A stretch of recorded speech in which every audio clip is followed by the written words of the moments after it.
Bonjour à tous, comment allez-vous? Chez nous tout va bien. Bienvenue sur notre chaîne Cuisine pratique pour les non-voyants pour une nouvelle recette. Aujourd'hui, on va faire un délice de porc au caramel et petits raisins. C'est tout un programme, mais ça n'est pas compliqué contrairement aux apparences. On a juste eu envie de donner un joli nom à ce plat.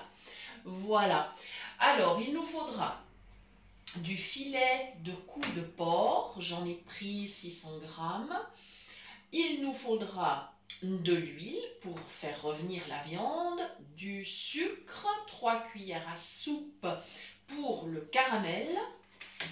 Il nous faut de la sauce de soja, des baies de poivre et des petits raisins secs, environ 2 poignées, que l'on met macérés dans un petit peu de vin blanc. Voilà, simplement, voilà les ingrédients dont j'ai besoin. Nous servirons ce plat avec un riz blanc. Voilà, et là je suis en train de couper ma viande. Donc j'ai été chez mon boucher ce matin. On est parti assez tôt d'ailleurs parce que notre boucher, il a sa boucherie dans une commune qui s'appelle le Mouret. Et donc ça s'appelle la boucherie du Mouret. C'est vraiment, on va dire, une excellente boucherie. Il a de la super qualité. Non, rassurez-vous, je ne lui ai rien demandé en échange pour lui faire de la pub. J'en fais parce qu'il le mérite. C'est vraiment un artisan super. Et surtout, alors bien sûr, on fait 30 km pour y aller. Vous allez me dire, mais 30 km pour aller à la boucherie, c'est n'importe quoi. Mais non, simplement parce qu'en fait, il a des produits sans gluten, c'est-à-dire que tout ce qu'il prépare lui-même, les saucisses, saucissons, tout ça, c'est du sans gluten. Et du coup, pour nous, ça a un net avantage et ça vaut le coup de faire le déplacement. Alors, inutile de vous dire qu'on n'y va pas tous les jours. Quand on y va, on fait une petite réserve et on lui demande soit de mettre sous vide, soit on congèle. Voilà, donc il n'y a absolument aucun souci. Voilà, donc là, je suis en train d'émincer ma viande. J'ai donc commencé par faire des grandes tranches que j'ai redécoupées en cubes. Voilà. Donc là, au niveau de ma viande, c'est bon. C'est quelque chose qui est fait. Et on va pouvoir commencer à cuire. Alors, donc j'avais déjà mis macérer mes petits raisins secs dans le vin blanc. J'ai pris un vin blanc fruité, mais pas trop, c'est un fondant. Voilà, et je vais aussi faire de la pub à notre marchand de vin parce qu'il le mérite également. La maison Pitet à Épagny, 3 frères super sympas qui ont repris donc l'entreprise de leurs parents. Voilà, et ça fait des années qu'on est client chez eux. Voilà, et qu'on est toujours vraiment très content. Voilà, dans ma poêle, j'ai mis de l'huile et j'ai mis 3 cuillères à soupe de sucre de canne. Je vais donc allumer la plaque. Voilà. Et le but, c'est de commencer à laisser fondre mon caramel. Donc cette recette, elle est inspirée du porc au caramel que l'on peut manger dans les pays asiatiques. Entre autres, que je ne me trompe pas, au Cambodge. C'est une spécialité cambodgienne. Voilà, que l'on retrouve d'ailleurs dans divers pays asiatiques. Et puis, en fait, là, c'est l'inspiration qui m'a donné l'idée de la modifier, de la revisiter, c'est-à-dire de donner des petits goûts à l'européenne. Voilà, moi j'aime bien quand on fait des ponts comme ça entre l'Europe et d'autres continents. Voilà, tout simplement. Donc là, je laisse gentiment chauffer. Alors, je vais devoir être prudente. Le caramel ne doit pas brûler, sans quoi la viande serait très très amère et ça serait pas du tout l'objectif. Mais alors vraiment pas du tout. Voilà, donc je laisse bien chauffer. Alors, pour vérifier, je positionne ma main au-dessus de la poêle, mais évidemment à bonne hauteur, histoire de ne pas prendre le moindre risque. Comme Comme ça, je vais me rendre compte quand ça va être vraiment chaud et quand je pourrais mettre ma viande. J'aurais pas besoin d'attendre que le caramel soit vraiment du caramel pour mettre la viande, étant donné que je vais la faire revenir. Ça va automatiquement caraméliser. Donc là, ça chauffe, c'est bien. Je vais m'équiper avec ma spatule pour... Voilà, super. Ouais, ça commence déjà. Je répartis mon sucre, ce qui va me faciliter la vie pour ma viande. Comme ça, le sucre sera un peu partout. Et quand je pourrai tourner mes morceaux de viande, et ben, du coup, ils seront enrobés avec le caramel. Voilà. Voilà, donc je le répartis bien. Comme ceci. Voilà. Super. Je ne vais pas attendre trop. Je vais aller chercher ma viande. Voilà. Tip top. Avant que ça soit trop chaud, c'est aussi beaucoup plus facile de mettre dans la casserole avant que ça ne soit trop chaud. D'ailleurs, vous entendez? Ça commence tout de suite à rissoler. Voilà, ça va être super. Moi, je vous le dis, on va se régaler là. On va se régaler à midi. Et si ça se trouve, on en aura même pour 2 jours. Voilà. Ça y est, j'ai mis toute la viande. Et le grésillement que vous entendez, eh bien, c'est le caramel qui est en train de se faire avec la viande qui est en train de rissoler. Voilà. Alors là, on va devoir quand même avoir quelques réflexes. Voilà. Histoire déjà de répartir la viande. Et là, je vais baisser bien évidemment la plaque, hein, parce que on ne veut pas que ça brûle. Voilà. C'est bien parti, mais alors vraiment bien. Voilà, super. Je me méfie quand même de ne pas avoir des projections d'huile. Voilà.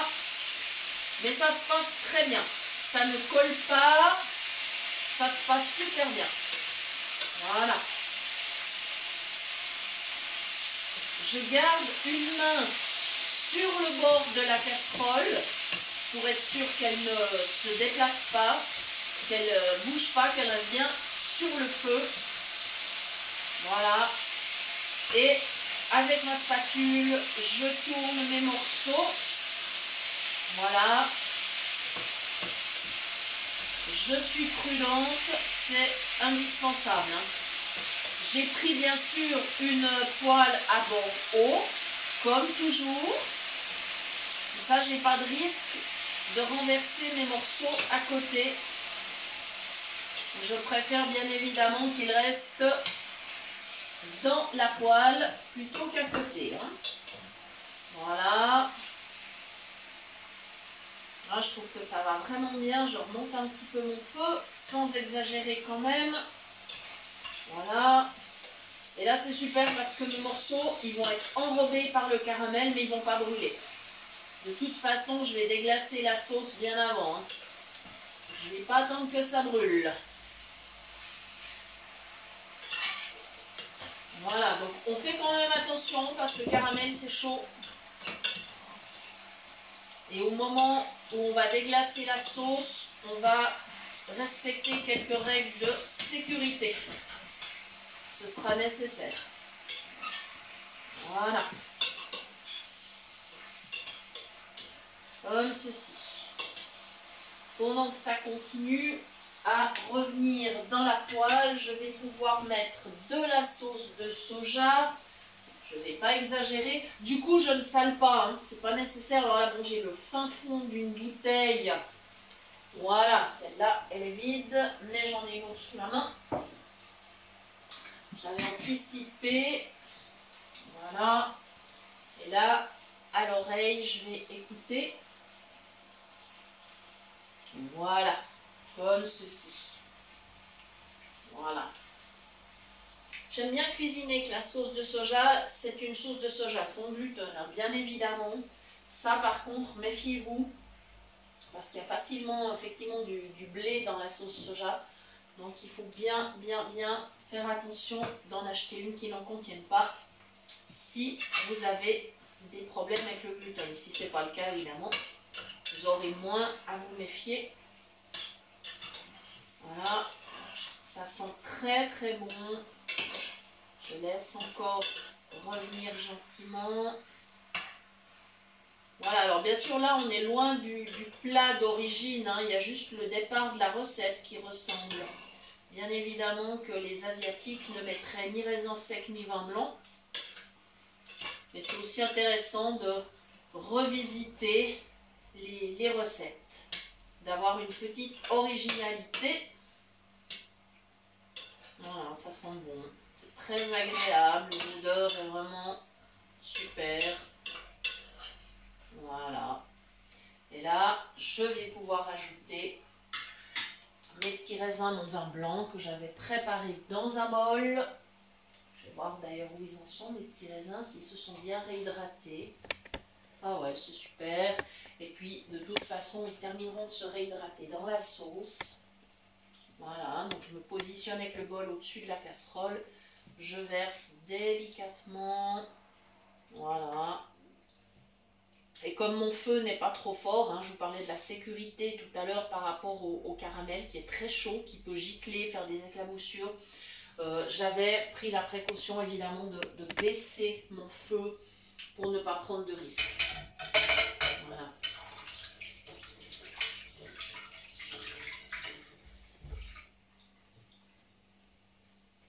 Voilà. Et bien évidemment, je reviens mélanger. Voilà. Ben, comme vous pouvez le constater, c'est une recette qui est très facile à faire. Je vais ensuite couvrir, je vais laisser mijoter et en fait, je saurai quand c'est cuit en goûtant. Hein, parce qu'il faut, quand on fait la cuisine, il faut goûter ce qu'on prépare. D'abord pour vérifier l'assaisonnement, bien sûr. Et là, pour vérifier que la viande soit bien moelleuse. Voilà. Que mes petits cubes soient bien bons à déguster. Voilà. Voilà, c'est super. Je vais pouvoir couvrir. Et ce qui va me laisser le temps après de préparer le riz. Voilà, pendant que la cuisson se poursuit dans ma casserole. Voilà, je vais ajouter une petite goutte de vin blanc. Écoutez simplement ce petit bruit. Ça veut dire que ça mijote, mais je n'ai pas assez de liquide. Si je laisse comme ça, ça va s'évaporer très rapidement et ça va brûler. Voilà, donc je vais rajouter un tout petit peu. Voilà. Et pour accompagner ce plat, eh bien, par exemple, si vous avez envie de boire un petit peu de vin rouge pour l'accompagner, je vous suggère éventuellement un minervois qui conviendrait très bien. Un vin français, donc. Mais comme on a beaucoup d'amis français qui nous suivent, on va leur faire plaisir. Voilà. Et nos amis, justement, la famille Pitel, eux, ils ont un très bon minervois à leur cave, donc on profite de leur en acheter. Voilà. Super. L'odeur, elle est sympa. Voilà. Voilà. Et là, si vous entendez, le bruit est différent. Il y a plus de liquide. Donc, on se rend compte que c'est OK. Je vais pouvoir couvrir. Et la cuisson va se poursuivre. Voilà. Et nous, on va très bientôt se quitter. La vidéo est presque terminée. Je profite de vous rappeler que vous pouvez toujours nous écrire sur le mail de la chaîne cuisinepratique@mail.ch pour toute demande de recettes ou si vous souhaitez recevoir les liens des prochaines vidéos. Voilà.